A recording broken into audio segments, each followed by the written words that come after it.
ಶುಕ್ರವಾರ ಅಂದ್ರೆ ಸಿನಿಮಾ ದಿನ. ಸಿನಿಪ್ರಿಯರು ಯಾವ ಸಿನಿಮಾ ರಿಲೀಸ್ ಆಗುತ್ತೆ ಅಂತ ಕಾಯ್ತಾ ಇರ್ತಾರೆ. ಈ ವಾರ ಸ್ಯಾಂಡಲ್ವುಡ್ನಲ್ಲಿ ರಿಲೀಸ್ ಆಗಿರೋದು ಒಂದೇ ಚಿತ್ರ, ಅದು ನಮಿತಾ ಐ ಲವ್ ಯು. ಅದರ ಜೊತೆಗೆ ಟಾಲಿವುಡ್ನ ಮೋಸ್ಟ್ ಎಕ್ಸ್ಪೆಕ್ಟೆಡ್ ಸಿನಿಮಾ ಬದ್ರಿನಾಥ್ ಸಹ ಎಂಟ್ರಿ ಆಗಿದ್ದಾರೆ.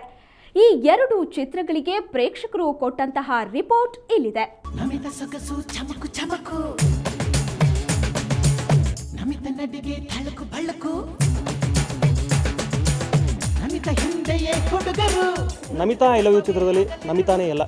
ಕತೆ, ಚಿತ್ರಕತೆ ಇದ್ರ ಬಗ್ಗೆ ಮಾತೇ ಬೇಡ. ಜನ ಏನು ಹೇಳ್ತಾರೆ ಕೇಳಿ.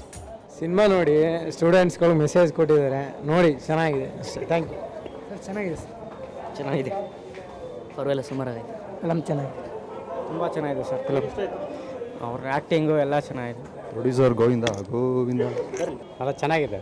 ಚೆನ್ನಾಗಿದೆ sir. Picture love story, college ಹುಡುಗರದು, ಎಂಜಾಯ್, ಟೈಮ್ ಪಾಸ್ ಆಗೋದು, ಪರವಾಗಿಲ್ಲ, ಚೆನ್ನಾಗಿದೆ. ಚೆನ್ನಾಗಿದೆ ಸರ್, ಪರವಾಗಿಲ್ಲ, ಎಲ್ಲ ಹೊಸಬ್ರು ಮಾಡಿದ್ದಾರೆ.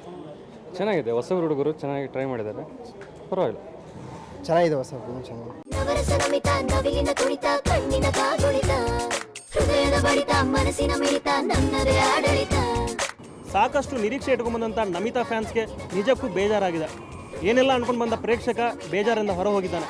ಕ್ಯಾಮ್ರಾ ಪರ್ಸನ್ ಹೇಮಂತ್ ಜೊತೆ ರೇವಂತ್ ಪಿ ಜೆ, ಸುವರ್ಣ ನ್ಯೂಸ್, ಬೆಂಗಳೂರು.